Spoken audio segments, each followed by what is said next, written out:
Other big U.S. business news, we could find out very soon which American companies will purchase TikTok. U.S. President Trump says the United States and China have reached a framework agreement, and he'll speak about it further on Friday with Chinese President Xi Jinping. Marianne has been working on the story for us this morning. In the States, people who logged on this morning, looked at their phone, they might have expected it to be blank as far as the TikTok app was concerned. What happened? Yeah, it was supposed to go dark today, but given this development of a framework agreement, Trump signed an executive order delaying that ban until December, so TikTok is still up and running. People can post their dances and whatever else they want to post on TikTok this morning, at least for now. But this delay in that ban effectively allows TikTok to separate from their Chinese parent company of ByteDance and find an American seller. Of course, that is at the crux of this very issue that's been going on for quite some time now, and it would impact, depending on what happens here, about 170 million Americans who use this platform. At this point, the specific details of this framework agreement have not been confirmed by the Trump administration, but the president was speaking to reporters yesterday, talking about the companies he says are interested in buying the platform. We'll be announcing that we have a group of very big companies that want to buy it.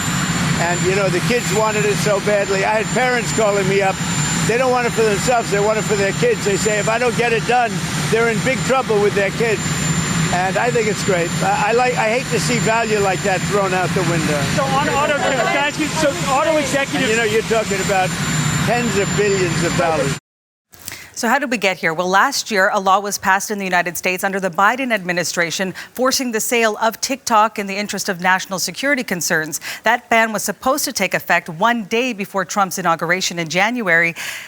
It did go dark for just a couple of hours, but then it was back online, and that ban was delayed by Trump. And then the following day at the inauguration, who did we see at his inauguration? The CEO of TikTok, as well as the leaders of other big tech companies. Now, we know that Trump has spoken out against TikTok before. He said he didn't support it during his first term. He wanted to see it shut down. Now he says he likes this platform after trying it out. And we know, Heather, he also credited TikTok for helping him engage with the young voters during the last election.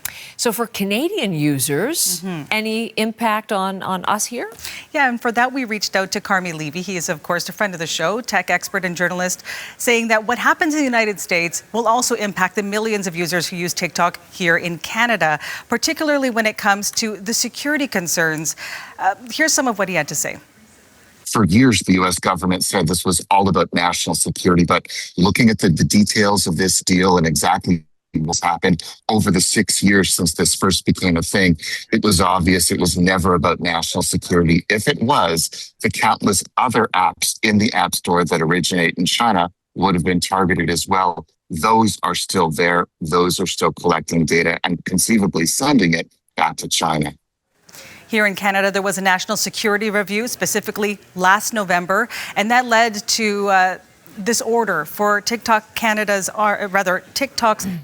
arm to dissolve. In other words, close its offices here. Though Canadians can still access TikTok, create content, and access all of the services. Of course, the year before that, federal government announcing that any federal workers can't download the app on any federal devices, but otherwise it is business as usual.